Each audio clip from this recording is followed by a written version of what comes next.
in this chaos or confusion in pharmaceutical marketing in this lockdown period, I see a positive vibe here. At least everybody is trying to do something to do, trying to connect with each other, learn from each other to come out of that situation where we can connect and engage our doctors, the customer, the patient in a much more effective way.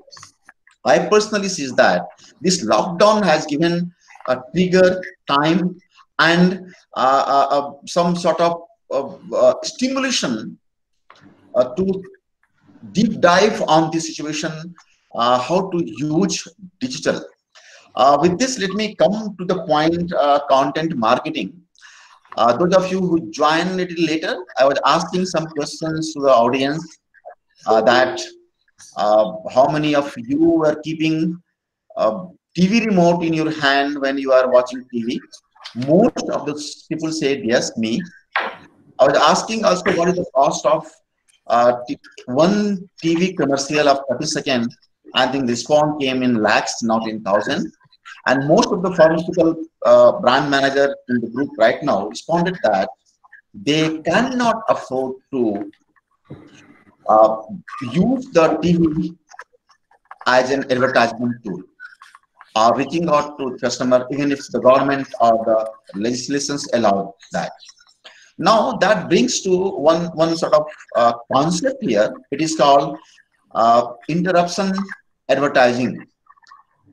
All the advertisement we see in TV, it is called interruptive advertisement, because when we are amidst of watching a movie or looking at the news or any content, suddenly there is a commercial break, and then we feel very bad about that. Most of the time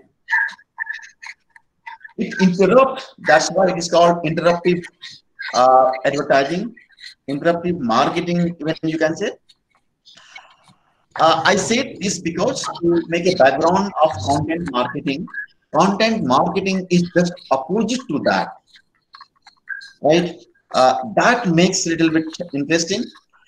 Another point, the cost of uh, commercial or even newspaper advertisement is very high.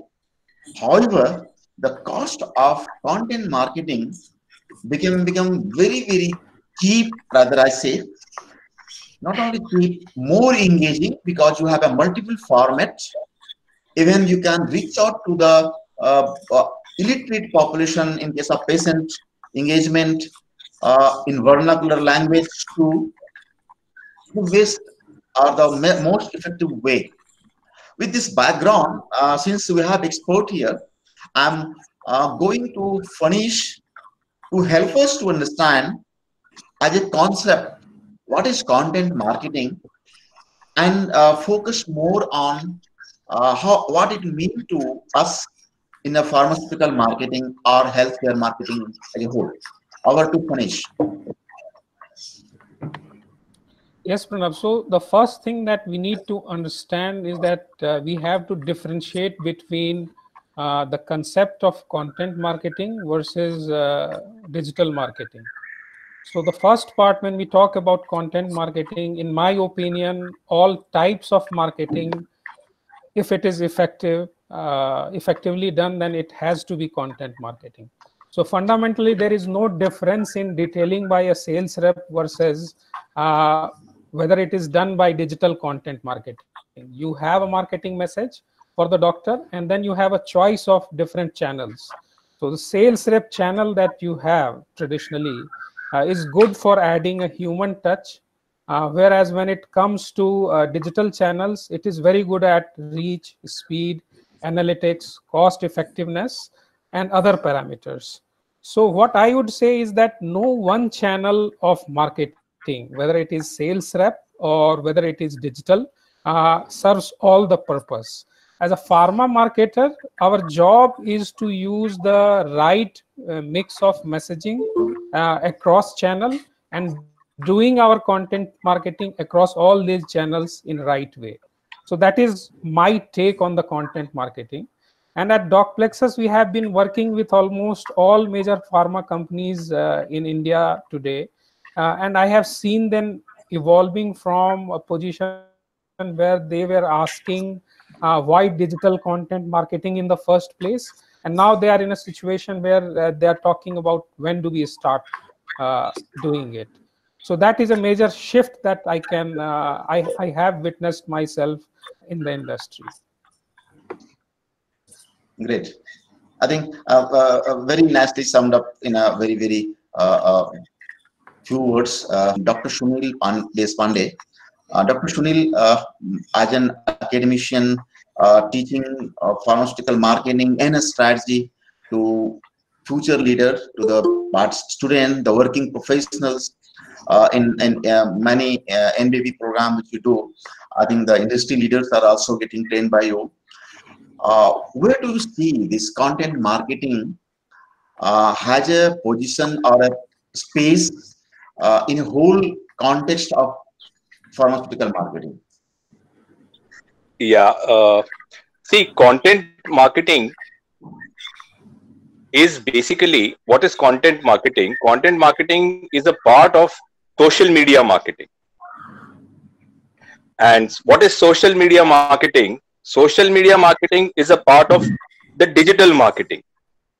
So content marketing actually, according to me, holds a very big promise and very high potential to supplement the efforts of, I would say, classical marketing or traditional marketing or conventional marketing practices adopted by various organizations. Number one. Number two, content marketing, actually, what is the difference between the content marketing and the classical marketing? Content marketing offers you a very individualistic approach, a very personalized approach. And as a result of that, it becomes more valuable and more relevant from the stakeholders' perspective. And number three, content marketing actually tries to bring in those solutions which you cannot bring in with respect to your classical marketing. For example, here you have a very big opportunity to address certain real life scenarios which are there in the stakeholders, which can be doctors or which can be patients. So content marketing can offer you very valuable solutions which otherwise you are not able to create in your marketing practices. So, I mean, a lot, I would say, can be talked about content marketing, but I see content marketing which actually goes hand in hand with certain other areas in digital marketing. For example, inbound marketing. The preceding talk, what you talked about, the advertisements on the television, is nothing but an example of outbound marketing, which is a part of your digital marketing. So there is, on the opposite end, there is something called as inbound marketing, and inbound marketing becomes a very big component of content marketing. If content marketing has to be successful, then inbound marketing also needs to be having a big area of success. So in short, I would say my opinion is content marketing holds a lot of potential to supplement the classical marketing or the traditional marketing. Content marketing gives you an opportunity for personalization, which is very important on the digital front. And third, content marketing offers you the possibility of offering solutions to the various stakeholders which are real life, which is concerned with their real life problem areas. I'm talking of problem areas in healthcare. And of course, there are a lot many other things about content marketing, which of course we will discuss and share as we move on in this discussion. Over to you, Pranav. Thanks, Dr. Sunil. Actually, you talked about one of the very fascinating point, particularly for me, about customization or personalization, what is called individualization part of the marketing or advertising. Long back, I think many of you must have heard the name Professor C.K. Prahlad. C.K. Prahlad, when he died, is no more. He died out of, I think, heart attack suddenly before time. He talked about a theory called N is equal to 1, R is equal to G. N is equal to 1 means one customer. So organizations, corporations in future, he talked about in 90s and 20s, 2000 early actually, that they will be serving, the big organization will be serving just one customer at a time. We managed to collate, and there are 51 people at this moment when I'm talking. Objective is not to teach you about content marketing.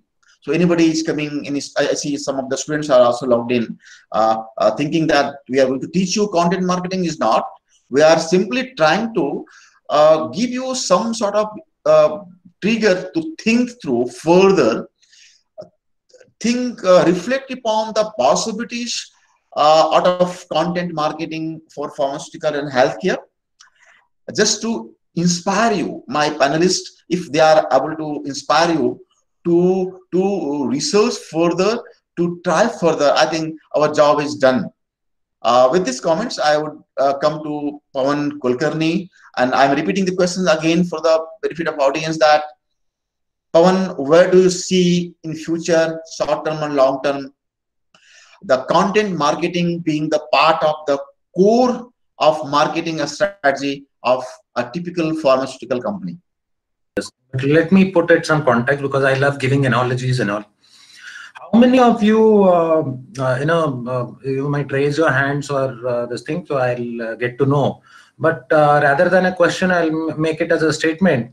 How many of you have been having this question since last 1 month or so during the lockdown? What to cook at home? So you can, people can respond in the chat box. Yes. Yeah. What to cook at home? So again, I want to correlate this to the situation which we are going. I know many of men have become cooks, and maybe after this, all of us can participate in MasterChef as well. The same situation is happening today with the pharma industry. We can't go out. What to do? I think we all can relate. Another example. How many of you, you all might, I mean, rather asking question, I would pinpoint. You might have got these messages of, take tulsi, eat tulsi, drink hot water, gargle with, what you call, salt water, or don't sit in a AC, or sit in the sun so corona doesn't. Yeah. Most of us, almost all of us might have this thing, and especially our older generation always tell the kids, ki tulsi khao, ye khao. Tulsi was there in our house since years together and all. So from where this content comes, and why only now? So I am giving you this example. I'll come back to you again. Another part, we all with this are on an autopilot mode. The reason is we all are in the same boat. We have been doing a typical habitual same circle. A product is launched, send it, availability, go to the doctor, the MR will go meet, show the visual aid, next visit, visit 1, visit 2, visit 3. Now suddenly everything has cut off. Now what to do? So we all have gone into, we had been into a autopilot mode, and autopilot thinking rather, because it's a limitation of thinking. And suddenly when this happened, everybody is naturally, we all know, we are all doing the same thing of webcast. Now in that webcast, I think, no, before webcast, it rather started with WhatsApp messages. Now within 3 days, doctors got pissed off. They started replying not to send WhatsApp messages and all. Then suddenly it shifted to webcast. Now all are going through webcast. Now the autopilot thinking is going across the industry. And now the fight, the race is who got more number of webcasts and who got more number of doctors on their panel. This is one of the autopilot thinking across the industry. This is nothing new, but this happens anytime when the crisis hits the industry. Having said this, I would like to quote my dear friend Panish Docplexus. I always follow his data. There are a lot of good analytics and doctor behavior online. In one of his, he will endorse me. In one of his, this thing a couple of years back, which I noticed before COVID, he said 53% of doctors said that medical reps don't add value to their practice. This was a research, and this was when we were going into earlier set of marketing. And most important, since we missed out this message. Since last 10 minutes, 15 minutes, or last 1 month, we have been marketing. Talking about all this COVID and all new digital. Suddenly, our traditional model has become traditional. Something which we were doing 1 month back, suddenly it has become traditional. That is how the transition or a paradigm shift has been taking. So coming back, 53% of doctors said during the normal time of working of a typical face-to-face that medical reps don't add value. Now my question, somebody was asking me before I joined, metrics ke bare mein kya hai, how do you measure digital and all this has been, I was talking to some people, Now my question to them who have been doing this so-called, even to myself, 53% don't add any value to the doctors. What is the metrics for that? How will you measure that? I'm leaving that with the question. Coming back, I'll answer all these questions at the end. Coming back, in terms of marketing, I feel there is a 5-fold task just for all of us to remember. There's a 5 times work which pharma has now in hand. Giving the context why I'm saying this, I was researching on this thing for one of the presentations 6 months back on content. In US market in 2019, they searched the most forwarded and most read articles on health. It was only limited to the bracket of health. What were those contents? Now let me start. There were 100 articles which were picked, which were most shared or most read, or which had more number of hits through the developed metrics. The 10th was PCOD. I'm talking US market. The 10th was related to PCOD. The 9th was about depression. Before that, how can cycling? This was an article and topic. How can cycling in old age keep your immune system young? This was an 8. Another was on stem cell.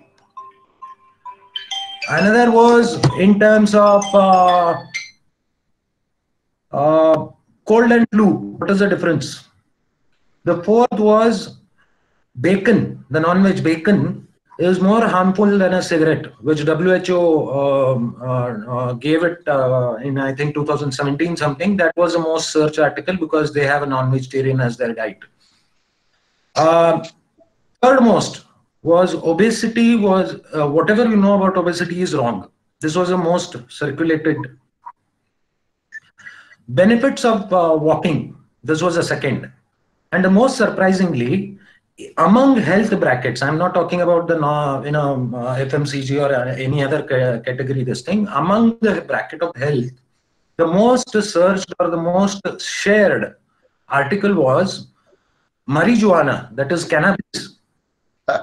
This is 100 times less toxic than alcohol and safer than tobacco. This was an article topic. Now understand why I'm saying this. The number 1 most searched health article was cannabis is less toxic than alcohol and safer than tobacco. Now, this is not the end to it. Most important, there were some medically authorized teams which reviewed these articles. And they found that 70% of these articles were fake, or they didn't have any backup study, or they didn't have any, they had multiple inaccuracies in their the content. Surprisingly, the most of these inaccurate content got more than 5 million forwards in 1 year.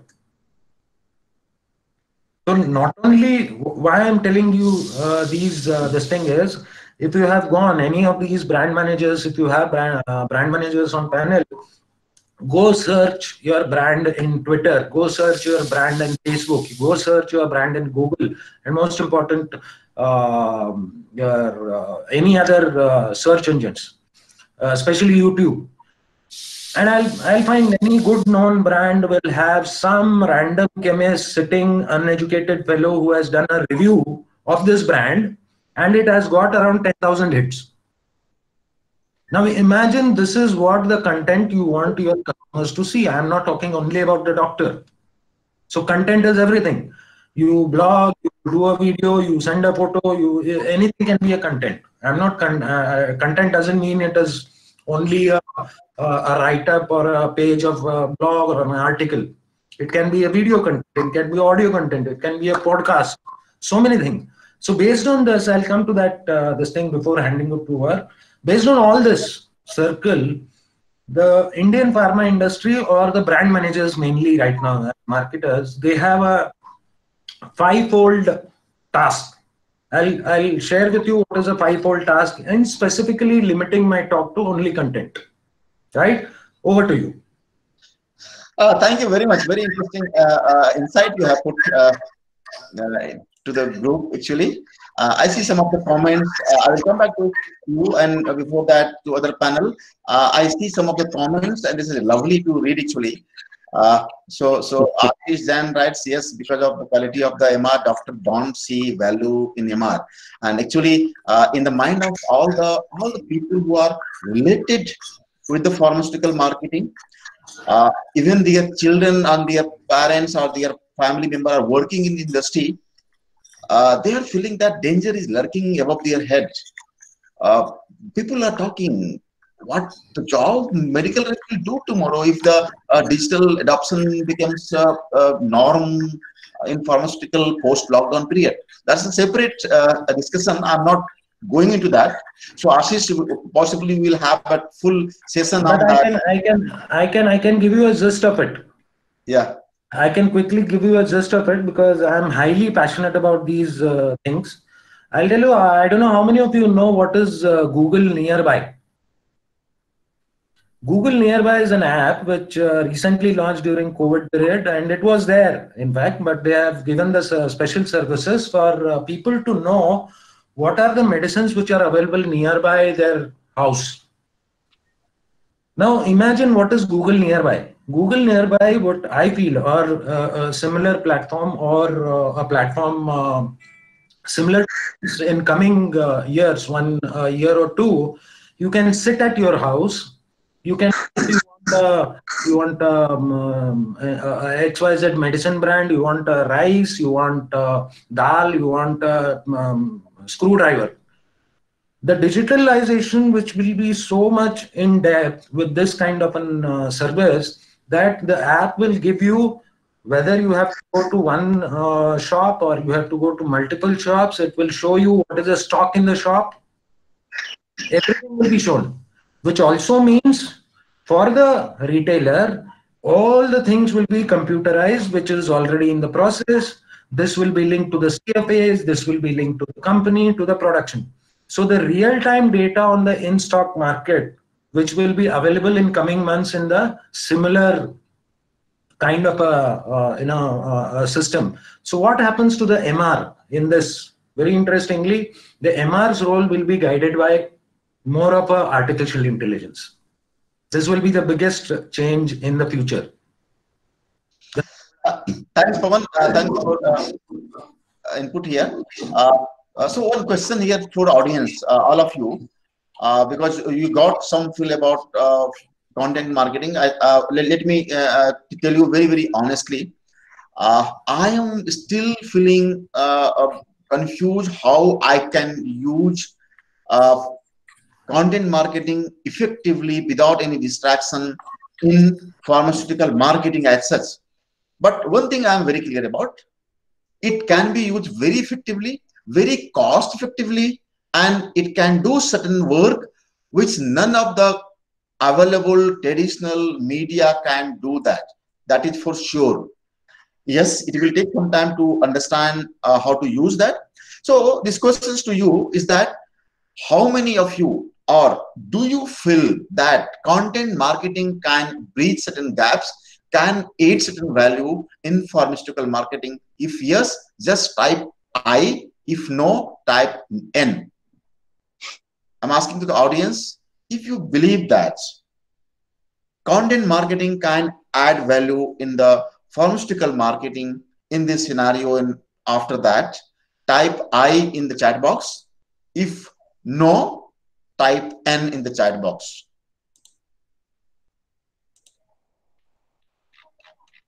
Okay. I think a lot of people saying that. I see the member of parliament using the parliamentary language here. Good. Non-parliamentary language is not allowed, but yes, parliamentary language is fine. Yes. Okay. So I think most of you think that. It is good at least to discuss together what are the possibilities, how it can be done. It is a tricky, but how it can be done in an effective, safe way. We'll come to the panel again now. Let me talk to Fanis, asking, as I said, and he also said, way ahead of the time, he started content marketing and approaching doctors and pharmaceutical company to adopt or use, leverage the content marketing. So my questions to Fanis is a slightly different, a very pinpointed question, Fanis. What are the problem you observe? Nobody could have told you, but what is the problem you observe? What's the roadblock in accepting, adopting, or using content marketing by pharmaceutical company, or receiving it by healthcare professionals, doctors? So, Pranav, there were two kind of challenges that we faced as a startup in 2015 when we were trying to bring this concept in the industry. The first kind of challenges were more related to we being a new player, coming with a novel idea and having almost very limited background and knowledge of the industry. So we came up with a value proposition and tried to position ourselves that yes, content marketing is the future. At that time, because it was entirely new, only a few people wanted to bet on a team which was new, concept that was novel. So those were different kind of challenges. So like before a sales kind of challenges that we faced from the industry. And the second kind of challenges we faced post sales. For example, a marketer in the pharma has already given us a buy-in and he wants to do content marketing. Once the concept is sold, then the biggest challenge was there, because this was something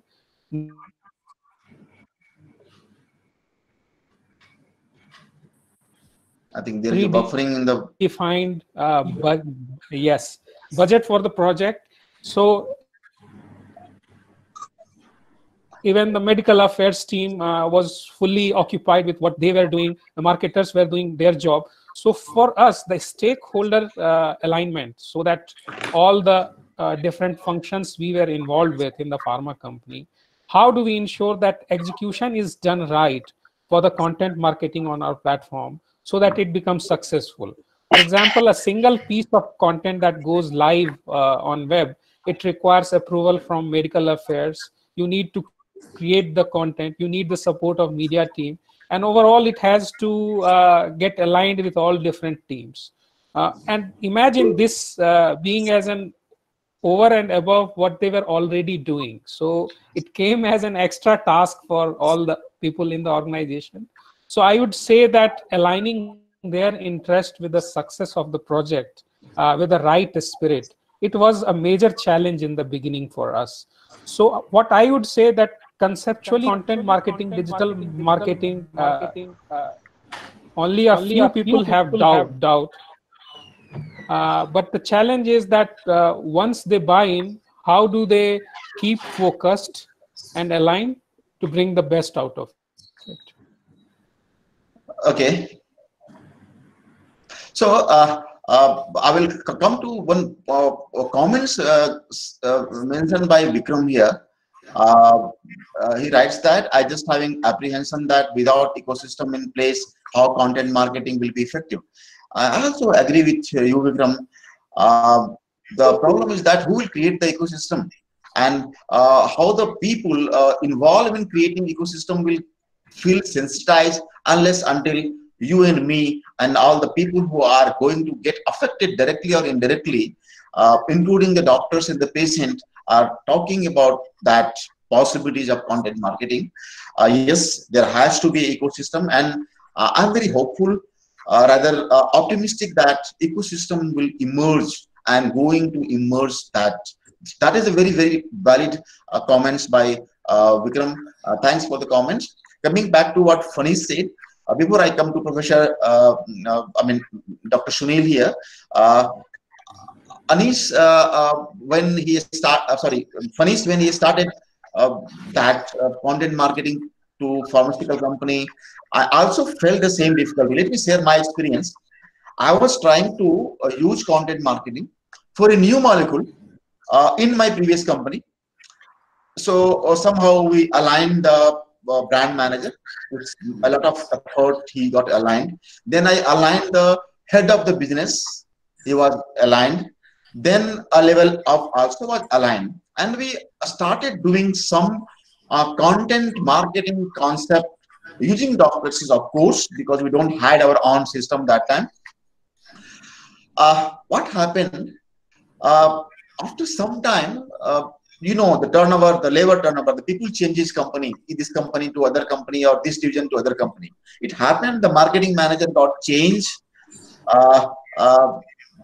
The new person came, he said, why we are not talking about brand? Why should you pay for something where the molecule is being talked about, or something where even disease is being talked about?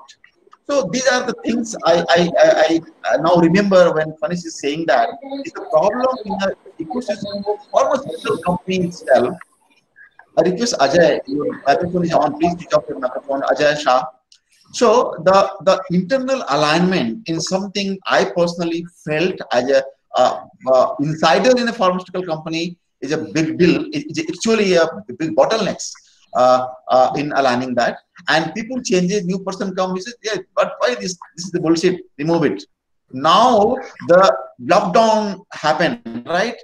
A same person actually yesterday trying to ask me how can we do that now, because they don't have any other option, maybe something like that. So sometimes by force situation gives you, but that is not the right way. All of us use our influence within the ecosystem, within the organization, to a certain extent, to convince our superiors, cross-functional team, showing them the possibilities maybe from the other industry, and showing them that you are if you are not doing that, you are going to be laggard and you lose your competitive advantage. My question to Dr. Sunil Pandey here is related to that. Do you see content marketing as a competitive advantage, at least days to come? Yeah, I mean, I was just, can you hear me? Yes, very well. Yeah, I was just pondering with respect to, for the last few minutes, on the various aspects of the comments, as well as the way in which we are thinking about. Now, I would just spend a couple of minutes on this before I really move on to tackle your question. Now, the first thing is that we are all talking about COVID, and we are all talking about this current extraordinary situation that we are into. But let me tell you that it's not for the first time that the world is facing a pandemic. We have faced the SARS, we have faced the H1N1, and we have faced so many pandemics historically. And maybe I'm not trying to comment upon the comparison of the severity of the pandemics. But the fact is that any ecosystem, whether it is industry or whether it is a non-industry or whether it is academia or whether it is any kind of a vertical, wouldn't like to remain, in a state of abnormality over a longer period of time. So there are certain changes which happen in the ecosystem, but these changes happen maybe for a short period of time. They are basically manifestations of certain reactions which need to be taken because of this extraordinary situation. What do I mean by that? Okay, for example, yes, there has been certain negative impacts upon productivity. There has been certain negative impacts upon the turnovers. There has been certain impact upon the profitability. And as a result of which, basically, maybe for the immediate future, you try to minimize your overheads. You try to have cost reduction exercise, and you try to save costs wherever and whenever it is possible. So, an extraordinary situation, according to me, does not change the ecosystem which has got a permanent kind of an impact. Okay, it's a short-term impact. Things would come back to normalcy. Maybe there would be some aspects which would be trying to get control, and then, probably the way in which we were functioning, it would actually move ahead with that. Having said that, when we come to looking at not only content marketing, but I would actually address this to pharmaceutical or even non-pharmaceutical marketing professionals, that basically there is no clear-cut strategy, or there is no clear-cut solution taking into consideration on particular various inputs. Like, for example, we have been talking about digital, and it does not mean that the marketing practices which were followed earlier have totally become redundant. No way. Now, what is left to the marketing professional is the fact that how do we create a strategy out of all these tactical inputs? And digital, or maybe even content marketing, how do we utilize content marketing as a strategy? There are two aspects. One is content marketing per se, and second one is a content marketing strategy. So I would address this to maybe the marketing professionals, that you don't have an equation like 1 + 1 = 2, and that 2 will be actually giving you solutions or marketing solutions to a particular problem or to a particular brand of yours. What is imperative in the future, I feel, is as technology moves ahead, we need to practice more of IMC concept, which is integrated marketing concept, integrated marketing communications. And content marketing also becomes a part of the integrated marketing approach towards marketing. So maybe what I would like to say is, how can we leverage content marketing as a strategy is what needs to be looked into. Over to you, Pranav. Okay. I think what I liked is the word you used, integrated marketing. Just a few days back, I was watching a webinar, similar webinar, and the participants were from PGI Chandigarh. All the senior doctors, HODs, and were the participants, and they were talking about integrated medicine. And they were sharing that how this they can integrate the different kinds of medicine practice into the new system, holistic or integrated medicine. I think that gives the hope for marketing us also here.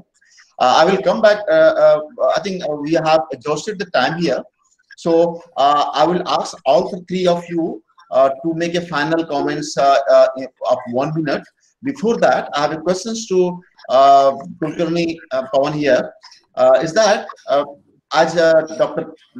Deshpande was talking about a strategy, as a whole strategy, content marketing, for any component of the strategy to inbuilt or to buy the ownership of the superiors or the management, you have to show the ROI, right? So you have to show that this strategy is going to work, improve this much of sale or whatever different metrics are there.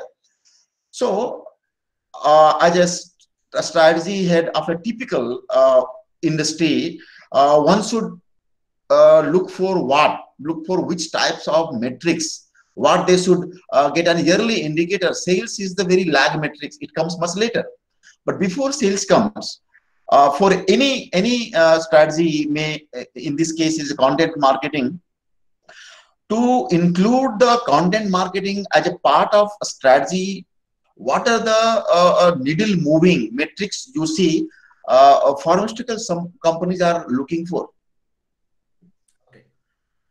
See, first of all, it's a case of, again, I'm telling, we have a typical habit. If you give a hammer to somebody, they will find a nail, they will search for a nail. So it is coming back to the same thing. Now, we have been associated with, we go to a doctor, doctor prescribes, so that is a metric. Sale comes, that is a metric. Now, in digital, it doesn't directly work like that. In digital, there are, many of the digital campaigns run for 6 months, 7 months with SEO, search engine optimization. It needs to be taken for 1 year, then some result starts coming.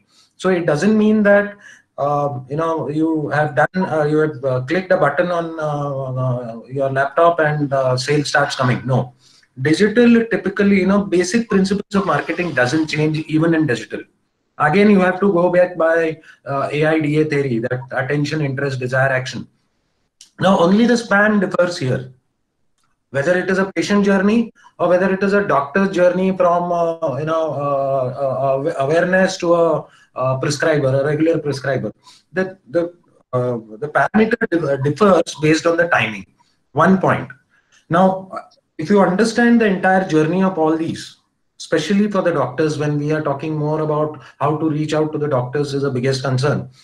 I'll give you a simple example, how to put a metric. But before that, a simple example. We have today a lot of content ready with the pharma brand managers or marketing managers, say like a product monograph. Now, I don't know how many of you are aware, in majority of cases in US, in FMCG sectors, the product monograph is converted into, now, if I say go digital means, most of the things is put the same content in a web page and share the web page. That is what we normally think. But understand, I'll give you one small idea. Majority of law firms, majority of service providers, hotels, they run on chatbots. Now, chatbot is one of the content filter. Now, the same monograph you are having ready with the content, you can convert it into a chatbot, make it a user-friendly experience. Instead of making a doctor or a patient read n number of pages, which you have in fact, when we all know that even if we printed a monograph, nobody used to read it. Let us be honest. So if you convert the same using the artificial intelligence and make it a chatbot and use it to experience. Now, many of the things, how do you measure? Once you do, you get to know a lot of metrics which are available in digital front. How many clicks, how many this thing, how many impressions. There are multiple things. There is a concept of pay-per-click, PCP, PPC, and there is pay-per impression. Now, these service providers, and including, I think, Docplexus is much more, he is much better in understanding on all these things. These parameters are available. And the one biggest parameter we need to think when we move to digital is, it is not about prescriptions, it is about the awareness. Simple example.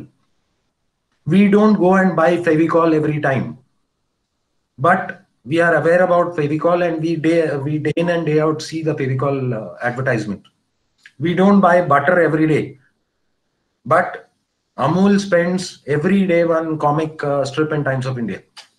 So there is an awareness level which is more important. So when you shift your thinking from a drastic change from your one-to-one marketing to a content marketing, your first and foremost priority is set your objectives. What exactly you want to achieve with by doing this? How many doctors? How specific you want? What message you want to derive out of it? In what parameters you want to derive? And where is your cutoff or limit point? You need not have to go extempore with that. Another way of metrics. Now coming to this is related, somebody handling hospital products or intensive care products which are directly supplied to hospitals. Now the data says that 70% of infrastructure of Indian hospitals are limited to the top 20 cities. Just 20 cities, biggest hospitals, infrastructures are available. Now these 20 cities are manageable, measurable, and even achievable. So there are, like medical reps, we go all out. Typical meetings we always do. We go all out. Earlier we used to do. In digital, we can't go all out. We have to be very sharp because digital has a full platter of services. Not all products require everything. Not all platforms are required by every product.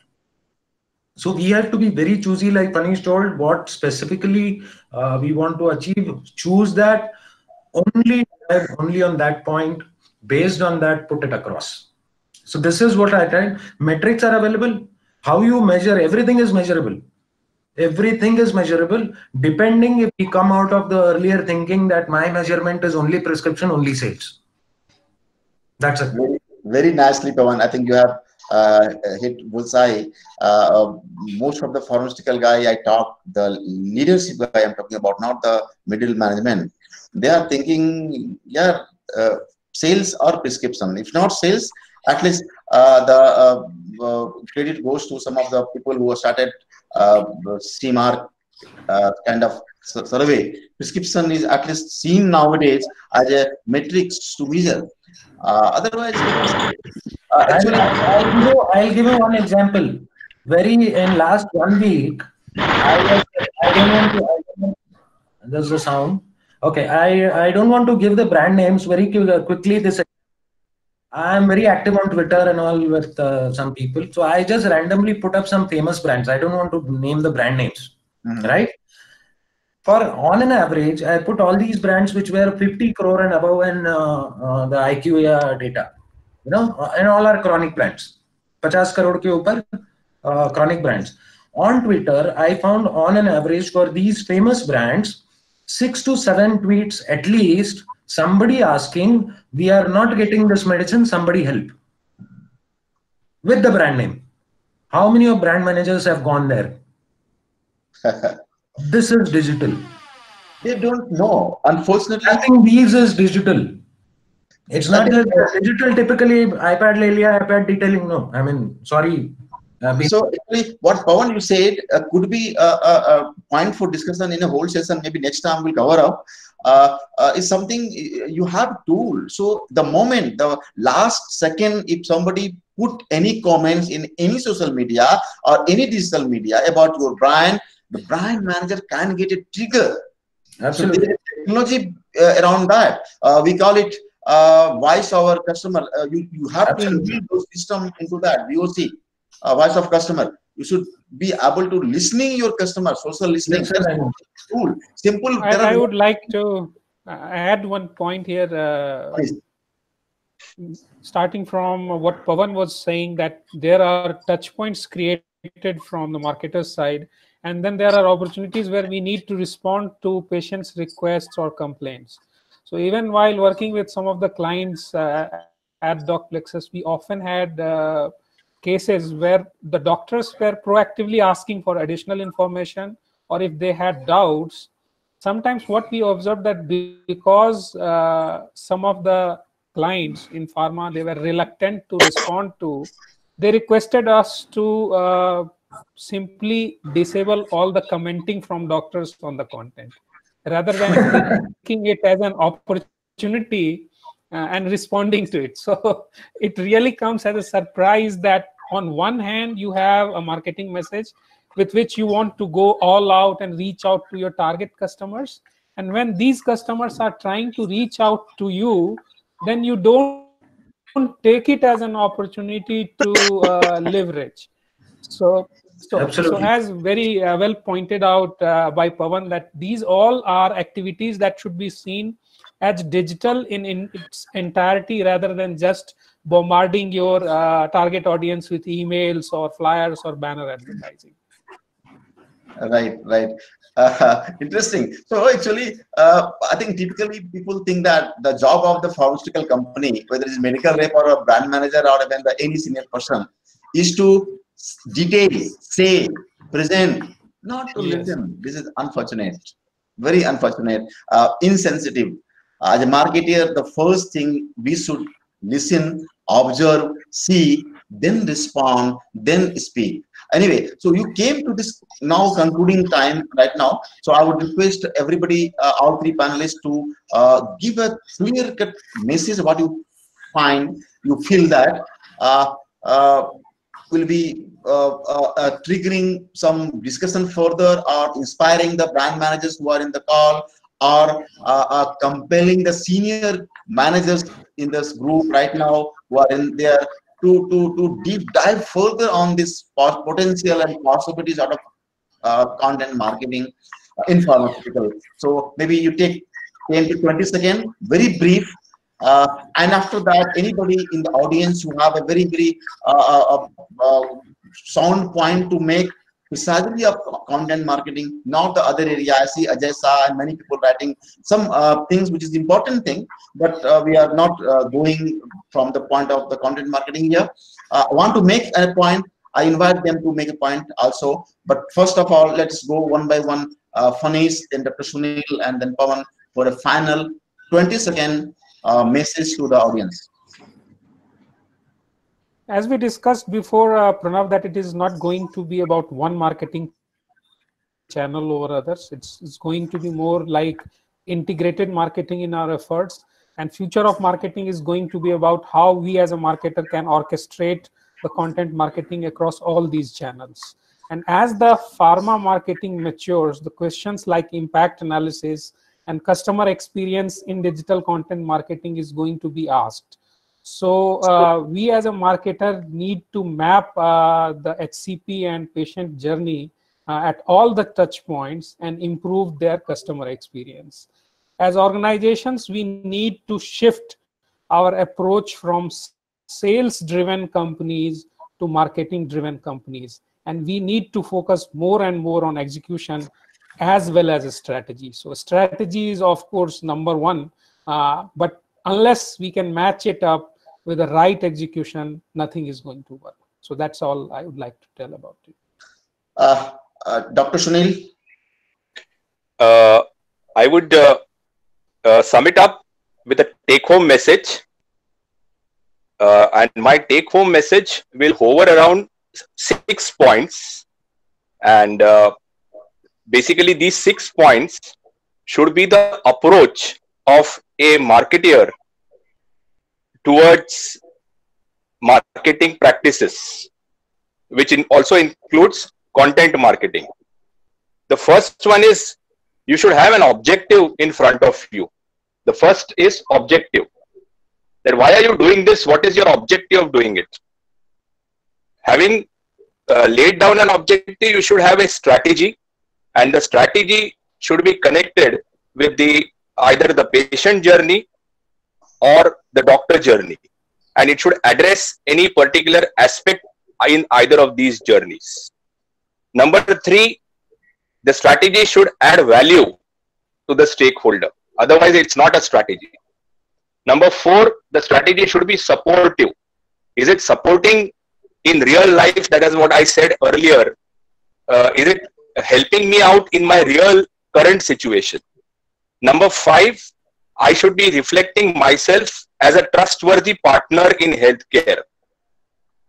And number 6, all this should actually simplify the entire process of the patient as well as the doctor in today's context. So I would actually communicate these 6 points which also includes the content marketing as the approach towards marketing. Lovely. Over to Pawan. You need to switch on your microphone, Pawan. Thank you, sir. This thing, he has given 6 points. I am going to give 5 points as promised, which I remember. These are 5 C's, which the way I remember, because this has been this thing. First is a correct content. There are a lot of mistaken content. Correct content about your brands needs to be on the this thing, which is linking to your brand objective, one, and brand message. Second is cutting the crap. There are a lot of crap around your brand, your indication, misinformation, because doctors can't explain the medical and patient can't understand the medical. So there is a big gap which has not been filled. So cut the crap of misinformation, use the thing. Third most important, which we all forget, cause and context. And what cause and what context we are setting. This content, whichever brand, I'm speaking per se, if a brand manager thinking on a brand perspective, what is the cause and content, right? Example, a quick example, Nirma had one washing powder 10-15 years back, which didn't have lather, but it was equally working. The Indian tendency was more lather means more cleaning.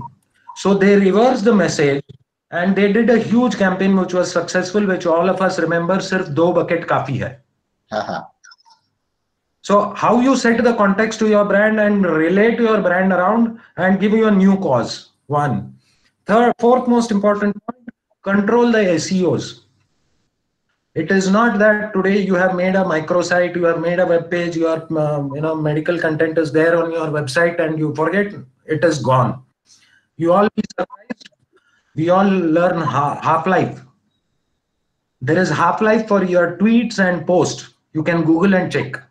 They measure the half-life of a post you put on Facebook. They measure the half-life of a tweet. A tweet half-life is 24 minutes. Means within 24 minutes it reaches to maximum people, and within 3 hours it reaches your 75% of your targeted. Facebook is little longer because the size is more. So first is correct the content. Second is cut the crap. Third is cause and context. Define a cause, not just push branding. Fourth is controlled SEOs. Search engine optimization has to be consistently be done. You can't expect quick results. Don't expect quick results. Last but not the least, with even Panish told this is a issue with pharma company, welcome negation. That is the last C is crisis plugins. You remember what happens in crisis management is your product is short, your product has a leakage or anything which comes on social media. People won't remember in crisis. People won't remember the crisis. In crisis, people remember how the company responded quickly or how quickly. And that is why you will remember all celebrities asking apology. But for what they have asked apology, we don't remember. But they have asked apology, we remember. So that is how. So correct content, cut the crap, cause and context, control the SEOs, and crisis. Crisis plugins is important. So my final point take home is, breakthrough innovations doesn't happen unless we break our own traditional methods. So the new form, maybe take it as an opportunity. It is not going to take away somebody's job. It has this, Corona has helped us to look into forced us to look into different directions. So that is how I end my point. Very good. Pranav, can I add one point over here? Please, one point. Go ahead. I just want to elaborate in one line that what exactly is the requirement of a strategy is a thought process in your actions. And that thought process must be basically answering the question why, which is very important for marketers, that why are you undertaking a particular activity? Why are you undertaking a particular tactic or a tool? And I would request marketers to read one fantastic book, Start with Why by Simon Sinek. and you should start with why before coming to a particular conclusion. That is what I would like to. Very good. Simon is my favorite author, blogger also. Let me read a comment by Rumesh Genetics. You rightly said that content marketing is very specialized job which requires a lot of knowledge and skill besides communication. I do agree with this point also.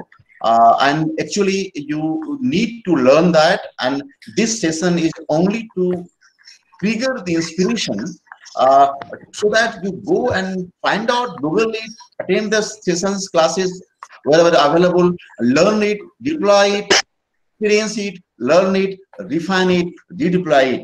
That's the objective. So thank you, gentlemen. I think I'm not able to take all the questions here because of we have already exceeded 22 minutes more. I don't want to hold more people here. We keep on this Friday at 5 session as long as possible. You people to join that. Thank you, everybody.